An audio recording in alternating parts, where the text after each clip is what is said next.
இங்க பாருங்க, ரோஸியா அவிட்டு விட்டது. இந்த பக்கத்து வீட்டு படியனோட சேராதேன்னு அம்மா எத்தனையோ தடவை சொல்லியும் அவள் கேட்குற மாதிரியே இல்லைங்க. பாருங்க, இப்பதான் அவிட்டு விட்டது. அவனோட தான் சேர்ந்து திரியிறா. அம்மா சொன்னவா சேராத ரோசி சேராதேன்னு சொன்னாலும் அவளோட தான் சேர்ந்து ஒரே விளையாடு. இவளை என்ன செய்யலாம் நீங்களே சொல்லுங்க பாப்போம். பாவம் மட்டும் கொஞ்ச நேரம் அவிட்டு விட்டா காணுங்க. பாருங்க, எங்கட விட்டு 2-3 பேர் இருக்கணும் அவையலோட விளையாடுறதுல. அங்க பக்கத்து வீட்டுக்காரரோட தான் விளையாட்டுறே. அவ கடிச்சு முட்டுருவே.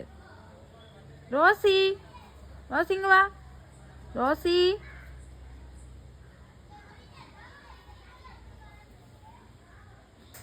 வர குழப்படிங்க. பாருங்க, செய்யற வேலையை பாருங்க.